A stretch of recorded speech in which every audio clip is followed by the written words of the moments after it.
Hi, it's Nicole, and today I'm here to do a late May wrap-up. So in May I read 4 really tiny books, and the first 2 of them I did review videos for, so I won't talk about those very much, but they're all really short, so this should be a short video anyway. The first book I read was Marxism, a graphic guide, and that was exactly like what it sounds like, a short walk through what Marxism is, and like I said, I did a video for that one. The second book I read was Stupeur et Tremblements by Amélie Nothomb, and again I've done a video for that as well, so you can check out that review if you're interested. I really liked it. It followed Amélie's experience in the working world in Japan. She had spent a few of her formative years in Japan and had a real attachment to the country. She decided to move there in adulthood and reconnect with, I guess she was trying to reconnect with the nostalgia that she felt as a child and the love that she felt as a child for the country, and things don't go as planned, and it is not the kind of experience that she thought it would be. And there's a lot of humor in it, and she also has a lot to say about just Japanese work culture in general, so that was a really interesting read, I thought. So the next 2 books that I read in May were actually 2 of 4 new books that I got, having broken my book buying thing that I have going on this year. But I don't feel too bad about it because I bought the 4 of them in an independent bookshop that we visited for the first time, and I like being able to give back to those kinds of places, and each book was only £1 anyway. They are all from the Penguin Moderns collection, so I don't feel too bad about that, and I've got through 3.5 of the 4 books already anyway, so not too bad. I'll just not count that in my book buying sort of ban, sort of challenge thing. You don't tell, I won't tell. So the first one of those 4 that I read was Africa's Tarnished Name by Chinua Achebe, and his most popular work is probably Things Fall Apart, which I have read and I thought it was okay, but I think I'd like to read it again because I have a lot more background information on it now that I think would be useful to know before going into it rather than after, in a way. So I'd like to check that out.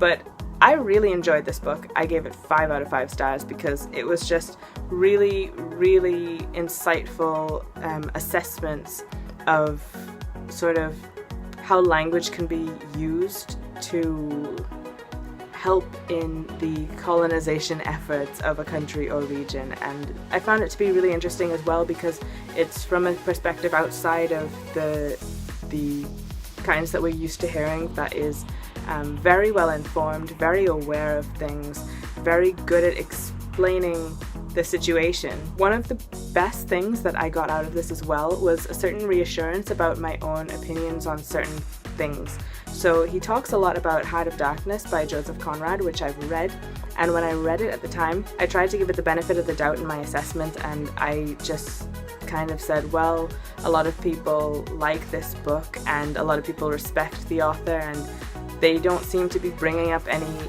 of the issues that I have with it, so maybe it's just me. But my issues were that it did feel very heavily colonial and in a way that I didn't find to be excusable, even considering the time that it was written.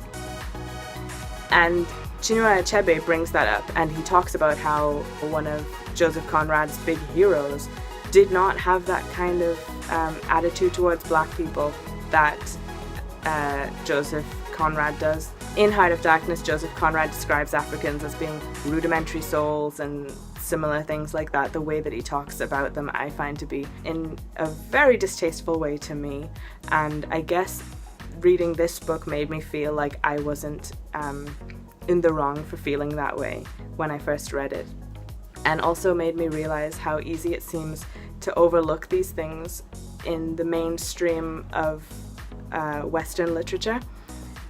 And I don't know, it was just, I definitely feel like it's worth the read, and I think it would make a really great companion piece to both Things Fall Apart and Heart of Darkness. So then the last book that I read in May was Letter from Birmingham Jail by Martin Luther King Jr. And this one, I thought that there's only 2 essays in it. The first one is the letter from Birmingham Jail, and the second one is a sermon. I really got on well with the first one, and it felt like the kind of thing I would like to shove into the hands of every moderate or centrist or anyone who says that you just need to wait and then good things will happen somehow because time works like magic and just fixes things without you putting any effort in. This very good at combating that really weird argument. The second essay, however, I didn't get on with as well, and I think it's kind of just probably the nature of a sermon anyway. It felt a little patronizing and like he was talking down to his audience compared to the letter from Birmingham jail.